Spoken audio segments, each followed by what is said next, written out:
Morning, everyone. We'll do, as we normally do, I'll start with the macro, and then we'll get into the fixed income, and then close it with the equities, and then we'll invite Mathew to walk us through the global markets. So I'll start the presentation with the review for last week, the macro indicators. So inflation rate for the month of May, that one was released last week on Monday. We saw the headline number was at 5.87%, which was a slight uptick from the previous print. Core inflation, this is now stripping out food and fuel, was at 2.4%. It's been within that range for the longest time. Food inflation went up slightly to 7%, while fuel inflation came down 0.4% on a month-on-month basis to 14.4%. So ideally, and what we had put out in our thoughts in the previous weekly reports was that at least in the second and the third quarter, we expect that the inflation numbers will be up, going up. By the virtue that the same period last year, inflation was coming down, disinflation in technical jargon. So we expect that because they are comparing same inflation number against the same month last year. So expect that that base effect will now lead to inflation going up. And that is what we are starting to see pan out, even as we expect the numbers, inflation numbers in the next coming months. So there it is, headline inflation was at 5.87% for the month of May. So moving on to the Purchasing Managers Index, this is now the private sector business sentiment, and whereby a number above neutral 50 mark just tells us expansion. A number below 50 tells us that there's some contractionary. And the previous print was at around 41.5 for the month of April. April was quite salient with the tighter containment measures that were introduced by the government.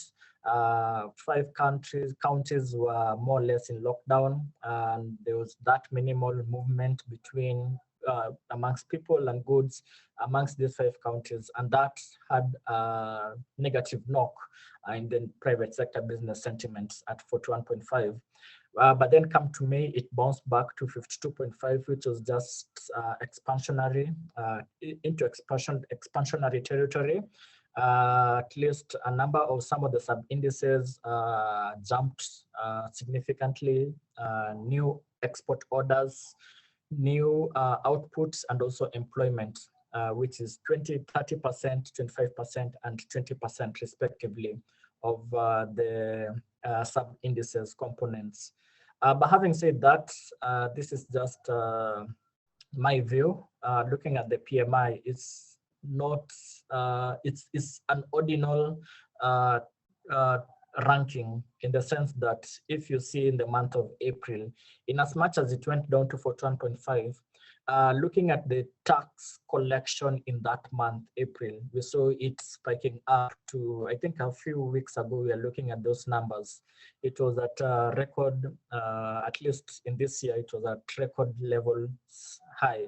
So of course, you know that April tends to be one of those months whereby we see outsized tax collections, and that is also supporting of the fact that in as much as there was that tighter containment measures that had been reintroduced, but nonetheless, the economy was still on an upward grind.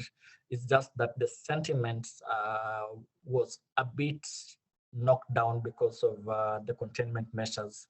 So that's the point I want to bring. But nonetheless, the PMI is seen as a leading economic indicator, and it has been quite successful in giving economic turns in the past couple of years. So moving on to the calendar for this week. This week, mainly on Thursday, is quite particular. It's quite heavy with the budget statement. We see the CS for the National Treasury will present the budget statement for the next financial year starting 1st of July. So on one hand, he'll talk about the budgetary allocation to the national government, looking at the executive, the judiciary, and then the legislative. And on the other side, he'll talk about the financing measures, new financing measures, which pretty much have been contained in the Finance Bill 2021. So that is what will be the focus of his presentation. But nonetheless, these things that he'll be presenting on Thursday, they are not new. It's not that there's something out of the norm that he'll be presenting. We already have the Finance Bill 2021. We already have the budget estimates that were tabled, so nothing out of the ordinary. But having said that, we still expect the Budget and Appropriation Committee to weigh in with this recommendation. Parliament is resuming its sessions tomorrow. We expect that that tomorrow, because we have the session with the CS on Thursday. So most probably tomorrow is when the Budget and Appropriation Committee will give its weight on its recommendation on the budgetary allocation to the national government, which is around 1.96 trillion. And similarly, the Finance and National Planning Committee will also table its recommendation in regards to the Finance Bill 2021. So that's the other thing to look out for. But the biggest thing this week is not the budget that is expected to be scheduled to be tabled in Parliament with the CS National Treasury. So moving on to the fixed income, we have secondary market tables activity, where it was dived close to 2% last week to 13.3 billion. Majority of the trades that were executed were on IFBs, infrastructure bonds. T-bills recorded an overall performance rate at 162.5%, which was 39 billion in terms of the bids that were accepted. But then nonetheless, CBK bids that were received, but nonetheless, CBK accepted around 22 billion of the 39 billion bids that were received. This is a theme that we've seen play out starting last month. Yields across the tenors, the 91-day, 182-day T-bill, and 364-day tenors declining. And they declined even in the auction that was held last week compared to the previous week's levels. So far, year to date, the yields have been on an uptrend. They've gone up by 0.42%. But at some point, we are talking about 0.6% uptrend year to date. So you've seen that it has retraced mainly in the month of March and in the month of May, from the month of May and onwards, we've seen a retracement in the yields going up, which we'll likely see play out towards as we come to an end in this financial year. Moving on to the liquidity indicators, average interbank rate declined by 0.28% to an average of 4.75%. Open market operations interventions were to mop up excess liquidity via term auction deposits.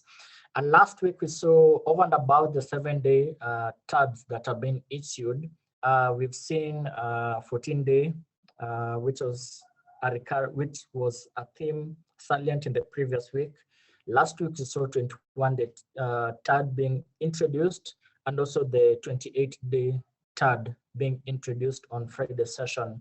So for the 7-day bids that were accepted were 12 billion at a weighted average rate of 5.59%.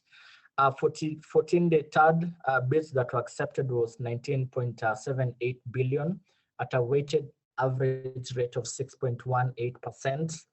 And then for the 21-day TAD, term auction deposits, the bids that were accepted were 600 million at a weighted average rate of 6.54%.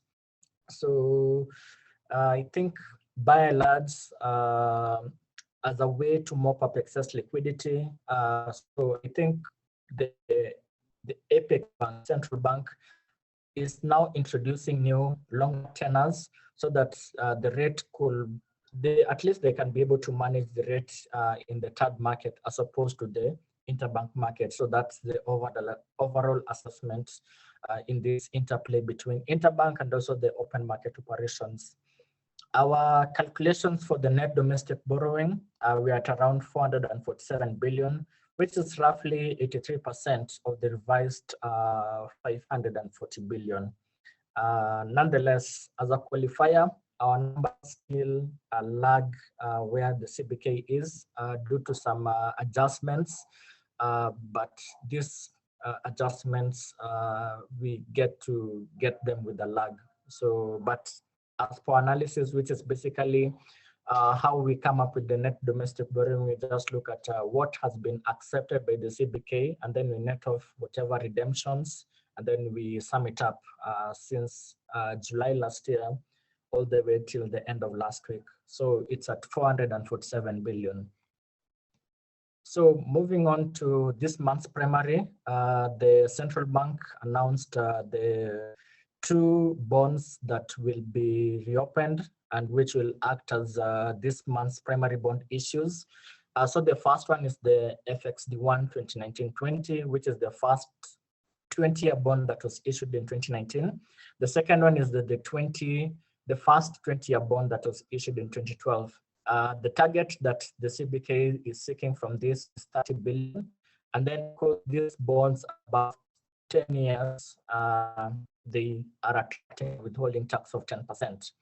So looking specifically at the 2 bonds, so for the first one, the FXD1 2019-20, the effective tenor is 17.9 years, and it has a coupon rate of 12.87%. The yield, the implied yield as at the end of last week was 13.18. So you see that because the implied yield is higher than the coupon rate, the dirty price is lower than 100. So for instance, if you have 100,000 for computational sake, you are likely to invest 999,713 at least to get into this paper at bare minimum, a clean price. So the dirty price. So the dirty price, the difference between the clean price and the dirty price is that aspect of accrued interest. Bonds pay semi-annual coupon payments every 6 months. So we find that since the last semi-annual coupon payments, so up until now, so that period or that interest that is yet that you have received but you're yet to earn, that now is accrued interest and now sums up to the that's the difference between the clean price and the dirty price, the accrued interest basically. So the other paper is now the FXD1 2012-20, which has an effective tenor of 11.4 years. The coupon rate is 12%. Implied yield, even here, it's higher than the coupon rate at 12.51%. So the price is at a discount at 97.5. That's the dirty price. Again, for every 100,000, you'll be investing 97,510 shillings to get into this paper. So that's the pricing as at the end of last week. But these are the 2 papers that are up for sale.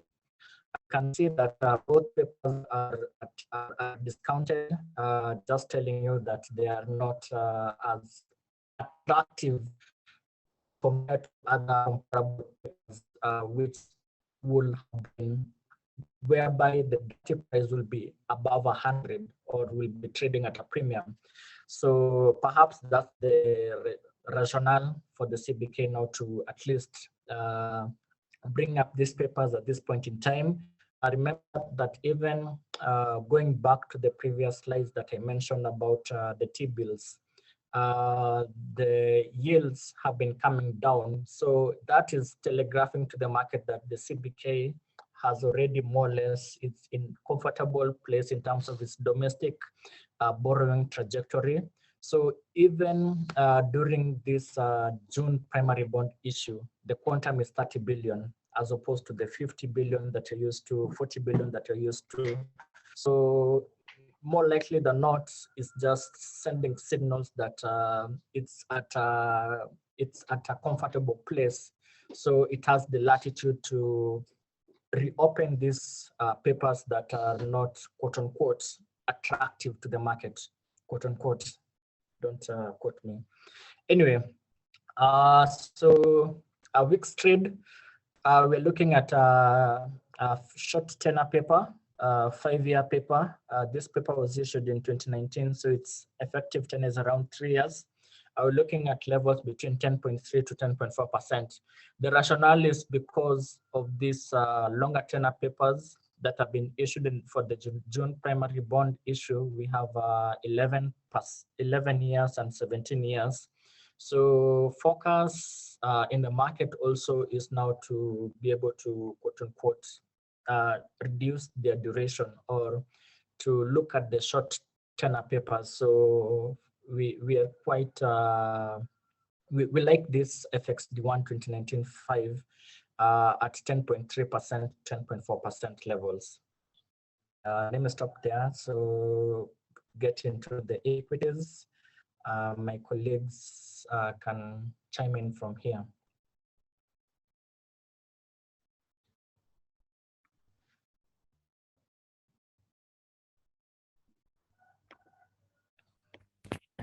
So we can have a look at what happened at the banking sector this week, or rather last week.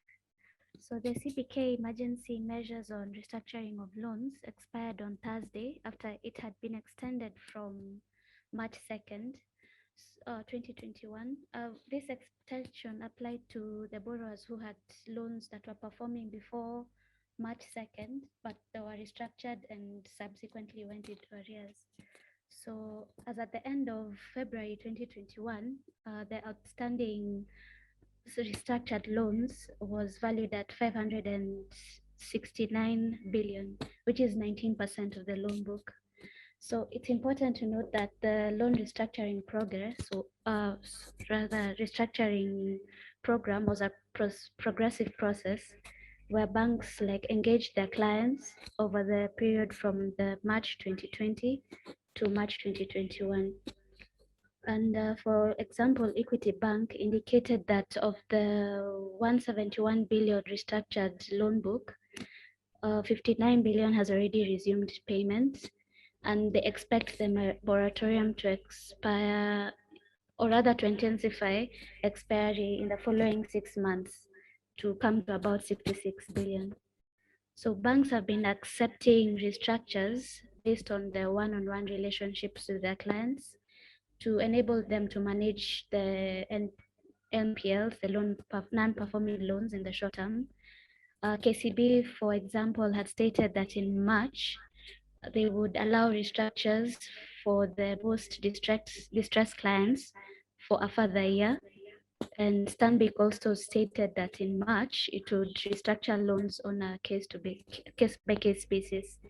So we can see that the loan restructuring process is continuing even after the expiry of the CBK guidelines, or rather emergency measures.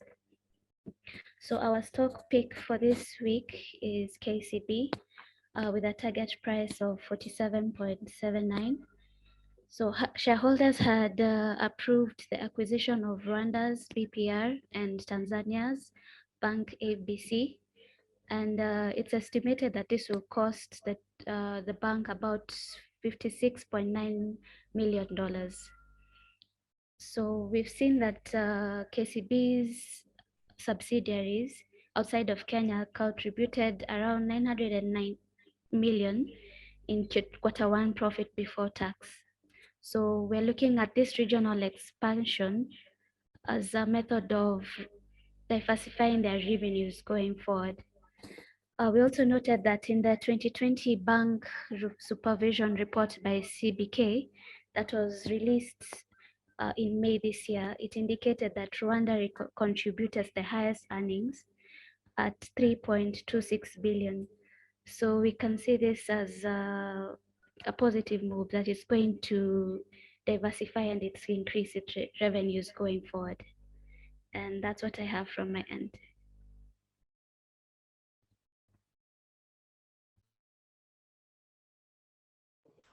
Thanks, Melody.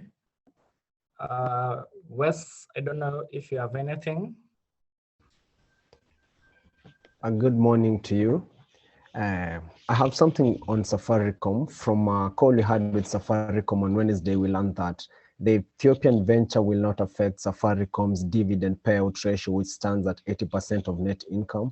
Also, the Global Partnership for Ethiopia will have to bid for a separate mobile money license on ECA's green light, that is in a period of 1 to 3 years. On repatriation of funds, the task will be in accessing currency to repatriate dividends and not a restriction of laws, as many people speculated earlier on.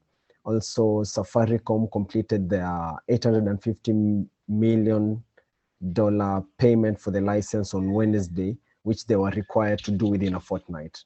Likely headwinds for this venture include, but are not limited to, intense competition from Ethiotel, which will heighten upon the later entry of the second license winner when ECA opens the bidding for the second license. Safaricom proposed that the competition strategy will not be based on price, but on the quality of service through innovative product mix. We also can't turn a blind eye to the sanctions on Ethiopia that may create some financial bottlenecks on accessing debt financing to the massive project that they have. That's it from Safaricom. Back to you, sir. Thanks, Wes. So let me just close through the statistics for last week in terms of foreign activity. We saw that the foreigners were around 62% with net outflows of 185.7 million. The foreigners accumulated Equity Group, EABL, and exited KCB Group, Kabeere, and also Safaricom. Top traded EABL, Safaricom, Equity, KCB, and Kabeere in that order. In regards to where the NSE lies, market cap at 14.3 multiple against median, African peer median of 11.7 multiple. A dividend yield of 2.2%, which is at the lower spectrum of African peer median of 5.1%. Moving on to corporate calendar, we still expect that the final dividends that are scheduled will still later on this month. We have total 1 shilling 57 final div, 25th of June, same day with Umeme, 12 Uganda shilling final dividend. Kenya Re, which released its earnings last week, also announced a final dividend of 20 cents, book closure date on 30th of June. Safaricom, 92 cents, final dividend, book closure date on 30th of July. So still a couple of weeks before we get into the final dividend book closure dates. The corporate actions, this we spoke about them last week. We have two rates issues, Crown Paints, Trans-Century, and also the share buyback by Nation Media. Speaking of Nation Media, I think last week it rallied, I think 31%, hitting a high, closing the week at 22 shillings and 60 cents. So right now, I think they just have around 10%, 10 point something percent for it to hit its maximum buyback price, share buyback price of 25 shillings. So to us, actually we put it some cautiousness in terms of Nation Media Group. Looking at what we saw even playing out last week, we saw that there's this outsized bids towards Nation Media Group, but then the sellers weren't as much. But I think as we approach this 25 shillings, we could see some people who entered around mid-10s might start selling off. So we are a bit cautious in terms of Nation Media Group. Looking at the rally, I think it was the top gainer last week, rallying 31%. So it's closer to its maximum buyback price of 25 shillings. So that marks the end of our presentation. Melody had already touched on the trading idea for the week. So I'll invite Mathew to walk through the markets. Thank you so much, Churchill. Good morning, everyone. Let's check out what we have on the global markets.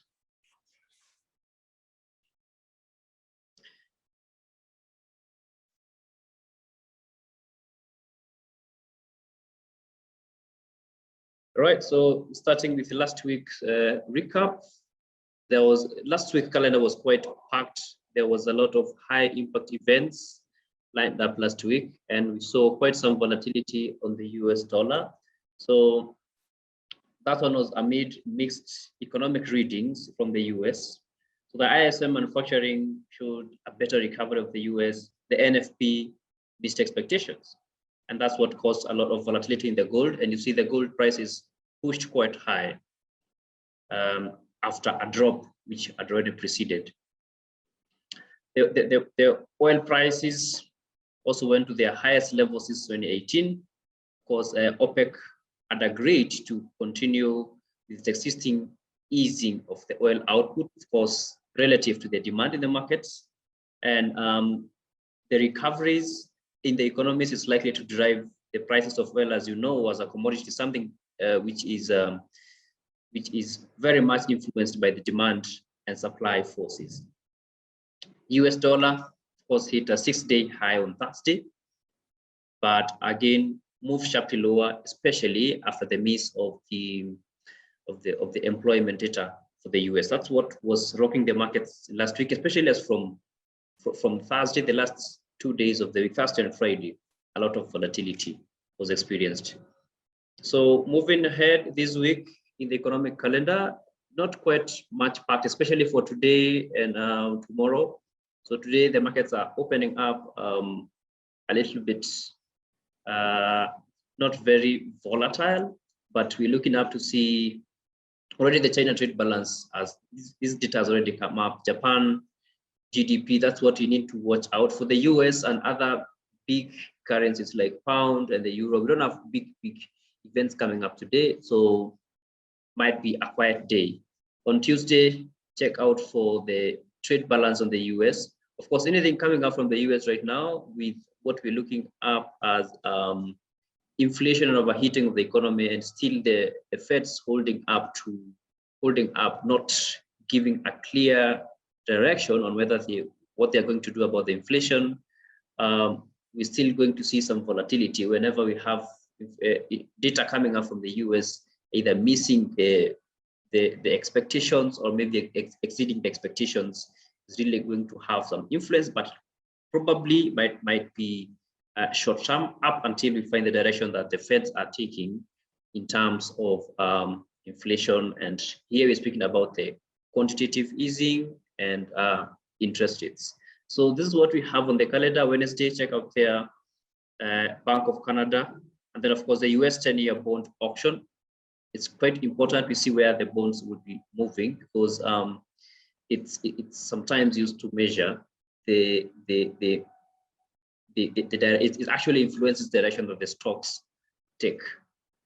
On Thursday, ECB monetary policy will be very much awaited. Of course, US unemployment claims. Then looking at Friday, GDP for UK, and the G7 meetings outcome still very important. So let's keep out watching the data which will be coming up from the economic calendar. Of course, use the ones that is quite interesting to you. There are a variety of economic calendars you can check out there. Products of choice this week, just select a few. And when I say product of choice, doesn't mean they're the only ones that present the opportunity to trade. There are others only that we pick based on what we see is happening in the market and where we're likely to see more liquidity. So this is gold, and as of the time I was capturing this screen or capturing that chart, the price was around 1891, 1890s. Currently, gold is playing around, let me check real quick.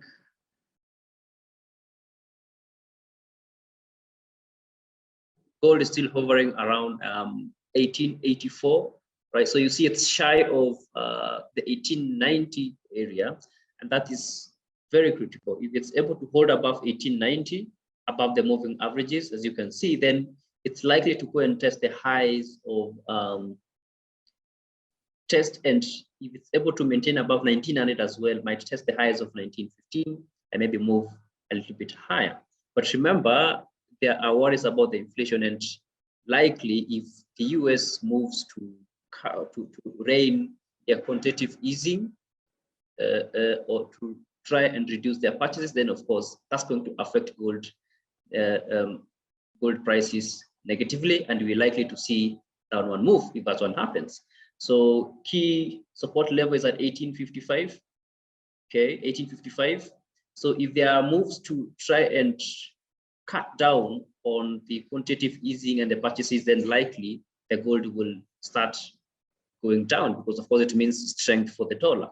So key levels to watch is the 1855, and if it's able to break below that level, then of course the next level to check out for support will be 1820s, and maybe to find some support even lower.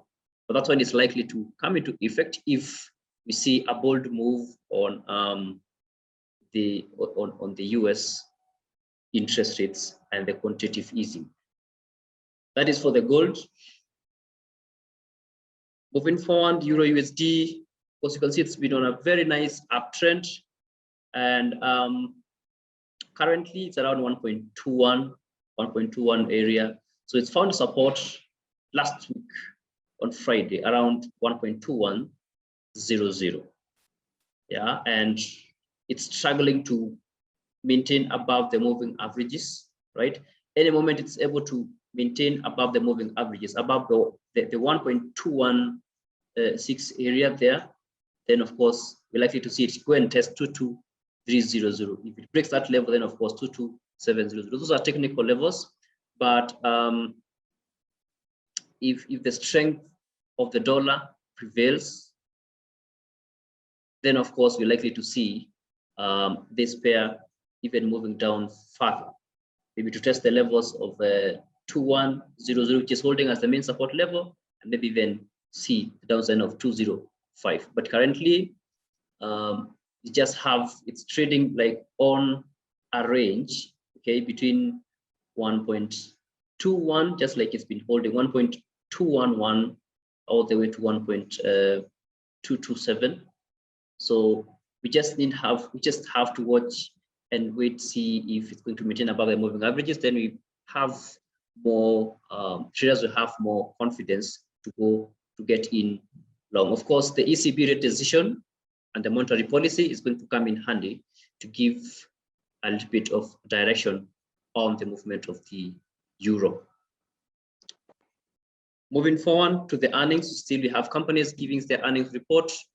Chewy, Campbell, Marvel Tech, watch out if you trade on the stocks.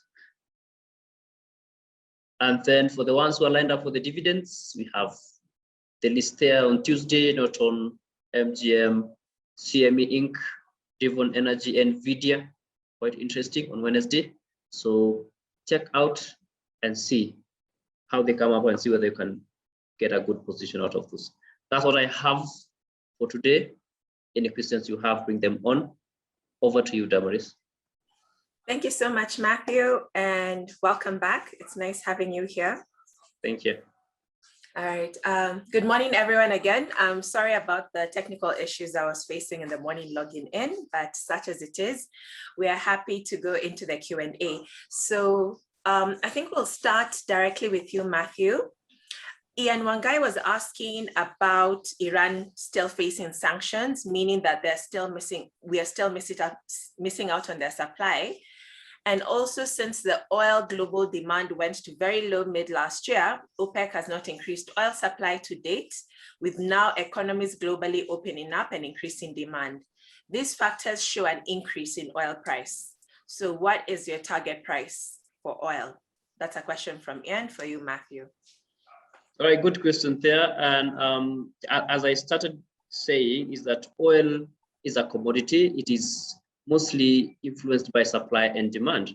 So, of course, the recovery of the economies, global economies, is going to be a big influence in terms of increasing demand. Of course, if production comes, when economies start opening up, as we are expecting in this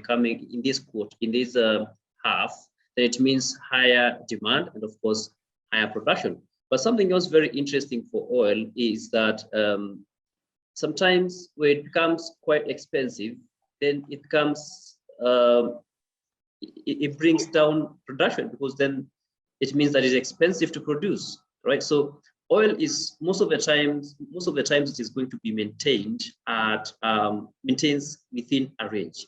So again, about Iran, when Iran gets back into the game, they know it's just an increase of supply. It's more production, right? It's more supply of oil. So for me, I think if you look at the oil, it's mostly within a range, within a channel, right? If you look at for example, 4 hours, most of the times it rallies up and then pulls back again to the lower support level, right? So it just maintains within a range. So my advice is, when you're trading on these commodities, of course, there is always that tendency of not wanting it to go to very high prices, then, because it means it increases the cost of production for the industries, right? And at the same time, they don't want the prices to be so low. So it just have to maintain. You might not find a very big rally. At the same time, you might not find a very big downward movement. So it's just within a range. So my advice, try and check out on the channel, and whenever the price is bouncing off that channel, is some time to get into some trade. But for me, the outlook is a steady uptrend, but within the channel.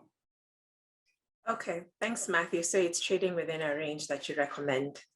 Yeah, it's within a channel, an uptrend channel within that range. Okay, all right, thanks. And then I wanted to ask you a question. I remember a few weeks back, there was a derivatives training. This is linked to Valentine's question in the chat. Does EGM Security, FX Pesa have any upcoming trainings on derivatives? Well, we have had quite several of them, especially, and they were coming directly from NSE, and we were able to advertise that one quite widely. So if there's any coming up soon, of course, we will have to inform all our clients and they attend. But currently, we have the webinars on how to trade the local, the global financial instruments. If you're talking about the NSE shares and our and those other single stocks that we have there, then of course in the future, if they're coming up, of course you will be informed. But we have all these other financial instruments. We have ongoing training all along throughout the week.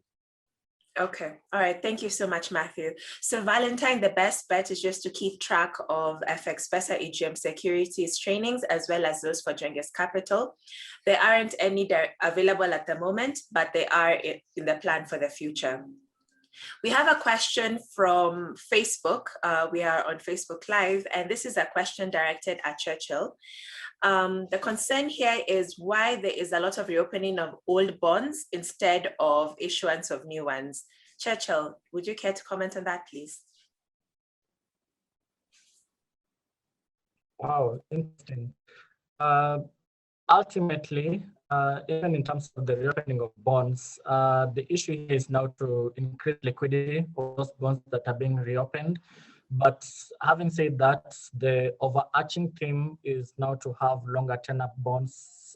This is in line with its medium-term debt management strategy, that the bonds that are being issued are at least or longer-term papers. Even going back to this primary bond issue, we are having an 11-year paper and also a 17-year paper. So that is still the strategy in terms of longer tenor papers.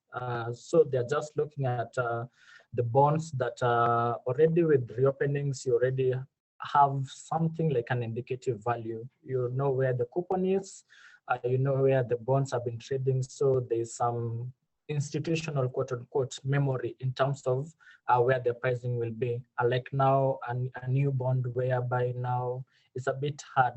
So rather than having aggressive bids outrightly rejected, so they rather just play safe with reopening of bonds. Back to you, Damaris. Thanks, Churchill. Thank you. NALCO has shared with all attendees that the NSE also has such trainings available. So for sure, you could check out NSE. I know they're on all the social media platforms as well. If I go to the Q&A tab, we have another question from Ian. Ian is referencing the buy recommendation of ABSA from last week, and he notes that from the Q1 results, they show increase in interest income, which is a positive. However, they posted a reduction in assets. Is that something to worry about? Melody or Churchill? Oh, Melody. Hi, I'll tackle that one. So I've looked at the results. So the full year 2020 group assets reduced marginally due to a drop in the balances due from banking institutions from 12 billion to 2 billion, and also a drop in cash and cash balances from 22 billion to 18 billion. So I think this is one of the reasons why the assets went down during that time. But I think now they have better liquidity management because the assets actually rose to 384 billion in the first quarter of 2021. So for us, we were bullish about the ABSA stock because of the digital transformation, the investment that they have set aside, and they're rolling out over 60 different technology projects in the course of the year. And we foresee this encouraging revenue generation and also improving cost efficiency. So that's why we were bullish about ABSA. Awesome, thank you so much. So that marginal reduction is not something to be worried about, and we maintain our buy recommendation. Okay, all right. The next question is from Nelco. Nelco is asking why were the foreigners exiting the market, the equities market, and what is our reason, or rather, what is the Genghis reasoning behind the buy recommendation on KCB? Let me tackle on the foreigners' participation. Perhaps Melody might reiterate KCB recommendation for this week. So in terms of foreigners, what the trend is, the holdings for the stocks by foreigners is 17%. But yet, in terms of daily turnover, is around 60%. Last week, we were looking at the numbers, it was 62%. So they trade a lot. And reasons why they trade a lot is because so many reasons why they trade a lot. But one of the things that they have is because they are institutional clients. So they run, there are some triggers that enable them either to exit some stocks or to enter some stocks. So that's why they really trade a lot. So the specifics to that, why they exited, but what you've seen over the last couple of weeks, they've been consistently exiting KCB for some reasons. But based on that, the matchers, people who are on the other side of the transactions, obviously are now locals now accumulating. So it cuts both ways. If they're exiting, some people coming in, or some other locals, but the next effect is that we have seen some outflows on KCB group. So that has played out, but there are many reasons that it could also be rebalancing, whereby at some point the stock of KCB was 37 shillings thereabout. It has now come to 42 shillings. So it's like a 5 shillings increment, which is around, is it over 10%, 15%? And perhaps it has triggered rebalancing. By rebalancing, so they have to either reduce that share in KCB so that they can be able to be part of, to be still within their portfolio mandate that they are having. So those are some of the reasons that come to my mind as to why they exited. But as they exit, there are some people who are coming to pick up the tabs. Locals, institutional locals, or even retail clients. Yeah. Melody, perhaps you can reiterate on the trade recommendation for KCB. Thank you, Churchill. So for us, we looked at the recent approval for the acquisition of the 2 banks in Rwanda and Tanzania as an avenue to increase their revenue generation. So that was the main reason why we put KCB as a pick for this week. Also, the company is, let's say, it has its Vuma platform that it's banking on to increase revenues as well. And I think that's also, we saw that there was a reduction in the KCB and Pesa loans. And also this was due to they were migrating from that system, from the traditional core banking system to the Vuma loan, to the Vuma system. So now they say that will give them the ability to score their loans better and to give higher quality loans. And we see this as a positive. So this is also another reason why we picked KCB. Back to you, Churchill. I'm good. Back to Damaris. All right, thank you, team. I want to ask a question of Mathew, and this is from Anthony Sure. He asks, Mathew, the Fed has dismissed inflation as being transitory, but given the sheer size fiscal stimulus deployed in the US and the rising commodity prices, it seems unlikely to be so. Do you see the Fed being forced to hike rates? Well, yes. Over the past couple of weeks and even months, the US inflation has been considered transitory, and of course, it's so because it has been considered so because of the checks which have been offered there, and a lot of quantitative easing. You're on point on that, on the fiscal, of course, the stimulus which has been given. So it's being considered transitory because, again, the data which is coming up, especially on jobs, it's not as much strong as the Feds would be persuaded to consider something they can use to now consider the economy strong enough, strong on their feet for them to start trying to raise the interest. So what I think is they are more likely, because of the mix-up of the data, they are more likely to wait for a stable recovery in the jobs, right? And that's what's likely to take them maybe to the next level of trying to reduce the support in terms of reining or reducing the quantitative easing. For me, my view is they're likely to reduce the purchases or the quantitative easing. They're likely to reduce it earlier than they're likely to start cutting on the rates. So we have, there is a meeting coming up for the FOMC, the 15th of this June. That's what we're likely to wait and see what they come up in terms of monetary policy and on trying to, or their response on inflation. But currently the data coming up for the US is mixing things up such that you can't actually predict with certainty what they're likely to bring in. But in my view, they're likely to start with quantitative easing, trying to reduce it. Of course, as the jobs or the employment data progressively shows recovery of the economy. Thank you, Mathew. Thank you so much for that. While we're still with you, Ian wanted to know whether you use price chart patterns in your trading, and is there any benefit of them over the usual technical indicators? All right. I tend to think that when you talk about price chart patterns, we're talking about price action, and then the technical indicators. Well, you see, price action is the information that is used to calculate and even plot the technical indicators, right? So you can't separate them quite much.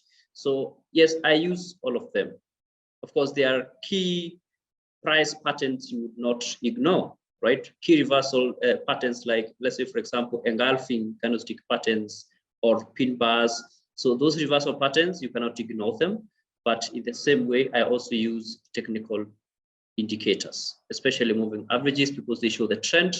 Is very important. Also use some oscillators to give some confirmation. The most important thing is for a trader is, can you spot end of a trend and beginning of another one, right? Or some form of, it's always about the trend, the direction of the price. Trading here, it's directional. Whether you're looking up for when there is volatility, of course, you have the price either breaking, taking an upward direction, or breaking, taking a downward direction. But all that will be supported by you as a trader mastering key price action patterns that give you more confidence, and of course you use indicators that still give you a confidence on the movement or on the movement of that price. So yes, combination of the price action and the technical indicators. All right then, thank you so much for that, Mathew. Willie's question has been upvoted. He's asking, briefly indicate what price PB and how it assists on decision on the buy and sell. Churchill, a question for you. Thanks. Let me take this question. So price to book ratio, we've been talking about it, but anyway, let's just expand further what it is. So looking at book value is basically you have total assets and then you deduct total liabilities. So what remains is now the book value of the company. So ideally, you're looking at, think about it, because as shareholders, you have a stake in the company you're buying, be it Mumias, be it Safaricom, and anything in between. So you have a proportionate stake in that company depending on the number of shares you have. So at the worst case scenario, those companies are being liquidated. So what will remain out of what will you remain with? So that's what you're talking about in book value, what the shareholders are entitled to. So that's the book value. And then you look at it per share. So if it's, I don't know how many, for instance, the book value of company X is 1 billion, and then it has 1 million shares. So the book value per share is 1,000. Yeah, 1,000. 1 billion over 1 million. And then the price of that company is, say, 2,000.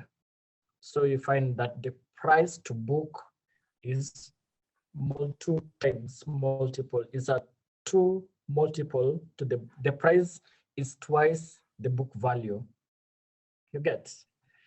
If the price is at 500, but the book value per share is at 1,000, you find that the price to book metric is 0.5. Basically, that 500 divided by 1,000, 0.5. So ideally, this metric, the lower the number, if it's below 1, it's telling us that it's at the price is at a discount to the book value. So it's telling you that I'm just using some hypothetical examples. It's just telling you that if the company is liquidated, what you'll get, the price that it is currently trading is lower than what you'll get from the book value in a way. So that's what it's telling you. The lower the number is telling you that the book value of the company is more, but the price that it is trading is less. If it's more, it's the reverse for that it is trading at a higher price than the book value per share. So ideally, that's what we mean by PB, price to book value, price to book ratio. Yeah. Thank you, Churchill. I wore a tie today to explain us, so I think it was fitting. It was coincidental. No. This is budget week. In fact, I have a question, but I'll ask mine near to the end. I want to go to Bernard's query. He asked if individuals can participate in the open market operations, that is participation in the repo market. Damaris, give it a try. I like when you have a sense of humor on a Monday morning. Anyway, individuals cannot participate directly in the open market operations. This is basically where the CBK comes and assesses the liquidity requirements for the banking sector. So it deals with banks directly. So it doesn't involve individuals. So it's the central bank and with the banks. So no individuals in the OMO market, open market operations. Yeah. And basically, this involves selling some of its securities to get some liquidities and vice versa. So this is individuals are not involved in the OMO market. Okay, understood.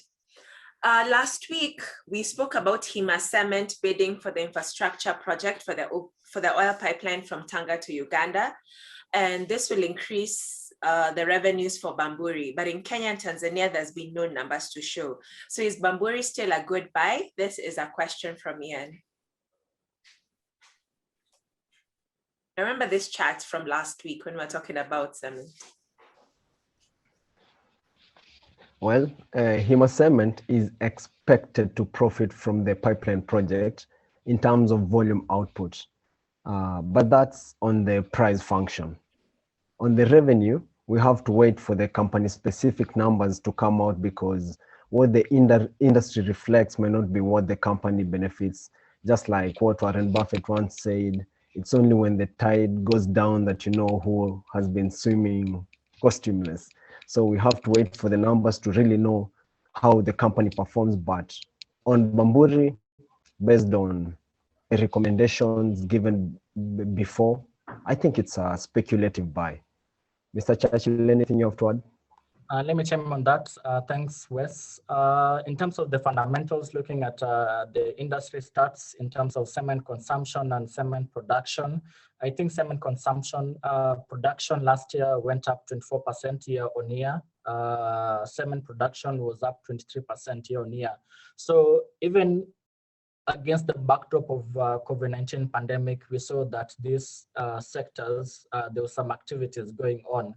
Having said that, looking at Bamburi itself, remember that it has the parent, that is Lafarge Holdings, but we've seen that by and large, it takes a longer time for it to, there's that execution risk in the sense that it takes a longer time frame for it to implement some of the decisions just based on this Lafarge Holdings franchise with Bamburi. So that has been it's been a major bottleneck. Right now, we've seen that there's been more and more players coming in the markets. I think it's Simba Cement. There are other operators who are coming in, and gradually we've seen even the market share for Bamburi has gradually eroded because of the number of players that are coming in. But because it takes a longer duration for it to execute its some of the decisions, so that's why it's lost on the competition. The other issue is also on the input cost, whereby it's still relying on importation of clinker, and also it's the highest consumer of power in the country. So that is still playing out. At some point, we heard that the manufacturers or people who use electricity, they'll be getting rebates, I think to the tune of 30%, but that was revoked by one of the finance acts, must have been Finance Act 2019. So it's still consuming electricity, or its electricity cost is higher, and it's also importing clinker, which is still inexpensive. So you find that its expenses, they are not, or it's harder to manage their costs. So broadly, we are looking at it in terms of a hold, or with a bias towards some sell. Yeah. So back to you, Damaris. Thank you. Thank you for that answer. Mathew, a question for you from Nelco. He asks, the USD and the CNY has been falling for over 1 year now, and we are close to the bottom. How low can we go? Wow, the US Chinese yen.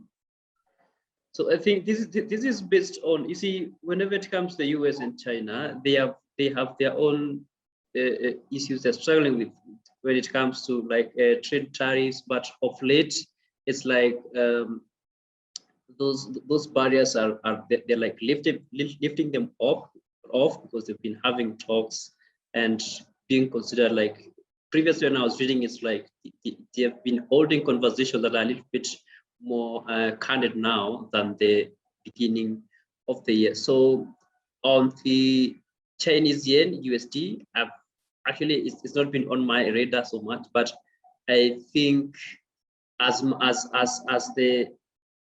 the US of course, in China, on their trade, when they come into terms, then of course it's likely to give the movement in some of the USD Chinese yen. But for me, USD Chinese yen, it's an exotic which is not very much on my radar. I cannot really speak more on that. Okay, Matthew, thank you. We just have 2 more questions. The second last question is from Kamau. Kamau has asked 2 questions. He states that first, what are the prospects for Samia as it gets into the real estate market? And secondly, he says that he had once asked for the most undervalued long-term growth stocks and had been told Centum. Which are the other 2? So Melody, Churchill? Okay, so early this year, Samia Africa came up and put out an announcement that it is reversing a decision that it made last year around April. That decision that was there April, it was exiting the tire business and also tire business. So early this year it came up with a new announcement saying that it's reverting that, so it was getting back to the tire business and also getting into real estate portfolio. So what the announcement said is that it's looking at those industrial development and also to create some value add in terms of existing portfolio. So we haven't seen much traction after that announcement, but clearly that's a way of diversifying their revenue. So we applaud that effort, but we're likely to see it playing out when it releases its financials. On the growth stocks question, I can add over and above what we had issued, we can also add KenGen, looking at the expectations in terms of how it's diversifying its revenue. It has some, I think, drilling rights in Ethiopia and also some geothermal rights in Ethiopia and also some drilling rights in South Sudan. So that's a way of diversifying its revenue and also getting into this capex that it is getting into. I know that it will be launching one of the All Career 6 later on this year. And there's some time back, it mentioned that it will be rolling out capex, capital expenditure, to the tune of $2 billion, which is around 220 billion shillings. And looking at its thresholds, one of the thresholds that it has to adhere to, it has to ensure that its debt to equity ratio is around 2.3, 2 to 3, whereby that's coming to around, I think, I forget the number, but the debt equity ratio has to be 2.3. That's the maximum. Right now it is around 0.7 multiple of that. So it still has some headroom before it breaches that threshold. So it has some much more legroom to be able to get into some debt as it gets into these capital heavy investments. So over the long term, as those capital heavy investment starts bearing fruit, it will be able to get some revenue. Of course, now the biggest risk with Kenya Power is now it's tied to the hip with KenGen. It's tied to the hip with Kenya Power. And that said, we think that with these talks that the IMF and the government are having, one of the things that they are eyeing is now to look at those state-owned entities that have been loss-making positions, and Kenya Power sticks like a sore thumb. So we think that it will be able to at least it will be a beneficiary of this restructuring of the state-owned entities, and with time, KenGen will be able to at least this risk that it has with Kenya Power will get eroded. So KenGen tops our list in terms of a growth stock in the future. I think so for now, let me just stick to one name for now. Well, so there's Centum and there's KenGen. Yeah, let me stick for KenGen as we try to look into other names that we can pitch as growth stocks. Understood. I think now this is probably the final question. We have one from Justin. Justin notes that Genghis gave a recommendation to buy Standard Chartered Bank from about a week ago for the fair price of 152.36. Do you guys see that as a long-term hold or a short-term buy? The bank is closing branches, but emphasizing that digital transformation, which in the short term will reduce labor costs, but all its peers are expanding to new markets in East Africa and beyond. Is that a concern for the bank in the long term? It's a good question. For me, I'd say it's a long-term hold, especially due to its dividend play. It pays very good dividends. And also the bank has its own strategy on digital innovation rather. And right now its focus is on cost reduction. We noted that it launched its digital bank, retail digital bank in 2019. And it recently announced that it's revamping its ATMs to accept check deposits. So we can see that its main strategy right now is to transform and disrupt with its digital strategy. And also it's indicated that it's delivering on its network by building strength with China and leveraging its already existing,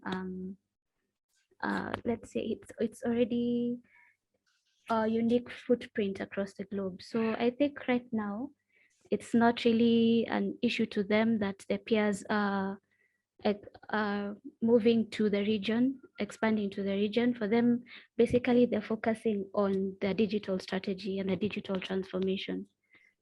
I don't know if Churchill has anything else to add. Thanks, Melody. I think you've covered extensively.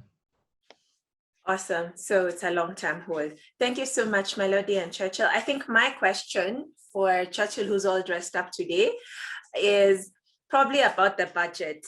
I'm surprised that none of the questions we received today touch on the budget. I don't know if that means everybody is fully conversant to the budget, but I wanted to get your brief thoughts. I know you discussed it in the morning on NTV, but in a budget where more than 50% of its income is being allocated to debt servicing, do you think in the next financial year, we're going to see a lot of, probably development, a lot of progress, or is it just going to be a case of our revenue authority trying to get as much revenue as possible to service these very many loans that we have to pay out?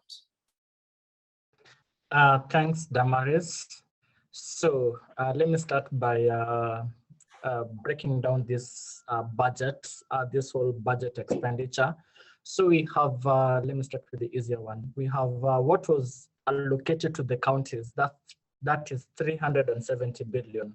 That came along with the division of revenue bill, which now broke down what is going to county, what is going to the national government. So 370 billion was now allocated as equitable revenue share to counties. And then we have what is called the county allocation revenue bill, which now goes further and breaks down what each county gets. So that's separately. So 370 billion. We have now what is going to the national government. And actually what the CS for National Treasury will be presenting on Thursday will be specifically what is the budgetary allocation to the executive. By executive is now the ministries, department, and agencies. So that is around 1.96 trillion. We have what is going to the judiciary, that is around 17 billion. And then we have what is going to the parliament, that is 46 billion. So in total, I think we are looking at 1.96 trillion, actually, that is going to the national government. And then to your question, consolidated fund services, we have 1.3 trillion, and that is a major spike from the numbers that we had in the current financial year, which is 1.1 trillion. So in the consolidated fund service, we have what is called the allocations to the for the public debt servicing, whereby interest payment and also the debt debt redemptions. So it's coming to around 1.17 trillion out of that 1.327 trillion. So of course, the concern is that we are in that unlikely situation whereby the debt servicing at 1.17 trillion is higher than what is going to development expenditure, which is around 670 billion thereabouts. So, and the rationale that we hear from the policymakers is that we borrow, and what we borrow is going to development services, development expenditure, building roads, building railways, building whatever that is for development. But the amount that we are servicing for that debt is even higher than what we are allocating for development expenditure. So that tells us that this high public debt has slowly caught up with us. Public debt stock currently is at 7.34 trillion, and it has been growing over the last, at least in this administration, because it's been quite heavy on big public expenditure. So it's a no-brainer there. Public debt has grown to where it is 7.34 trillion, and most likely will be able to breach that 8.9 trillion by say sometime next year. So the implication is that even going forward, the public debt service cost will still continue taking a lion's share of the budget. So we'll either keep on refinancing the debt, or we'll end up in this scenario whereby it is what it is. Development spending is somehow being crowded out by this development, by this debt servicing costs. And remember, anything that is in the consolidated fund services, be it public debt servicing, be it payment for pension, pension payments, be it these salaries to the constitutional office holders. By constitutional office holders, these are now the these commissions that are mandated by the constitution. Their salaries is now part of the CFS. So it's a fast surge in the budget. The CS doesn't talk about it. It tables it that this is what will be paid, and even the parliament cannot say, oh, by the way, that amount is high. Jaribu kusukisha. Try to bring it a bit lower. No, it can't do. It doesn't have much leeway around consolidated fund services because it's a fast charge, and that is where we are. So I don't know what can be done, but ultimately, I think even in the current financial year, what you've seen, the numbers in the first 9 months of the financial year, whereby the budget spending was at 1.7 trillion shillings. And what we're expecting to consume in the last 3 months is around 1.1 trillion, which is around 65% to be spent in 3 months. What was spent in the first 9 months. It's a tricky balancing act. I don't think it will happen. And so the point I'm trying to bring is that our absorption of the budget is quite low. And one of the topical notes that we put out there is that in the last, I think 4 or 5 financial years, the budget absorption was around 90%. So we don't even end up spending what is in the budget. So it's just telling us that we don't have to go to these grandiose budgets that we keep on hearing from the government. We can even just trim it lower.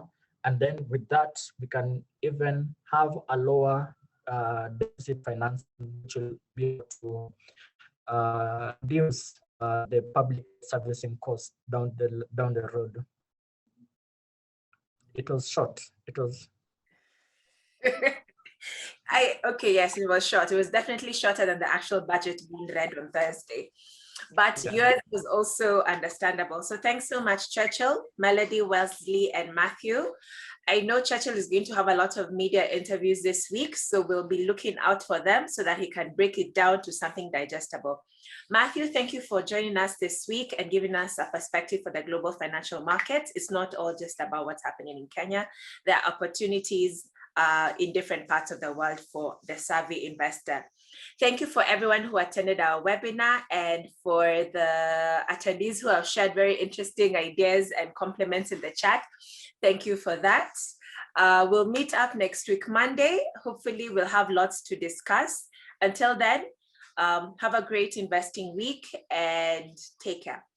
Thank you, guys.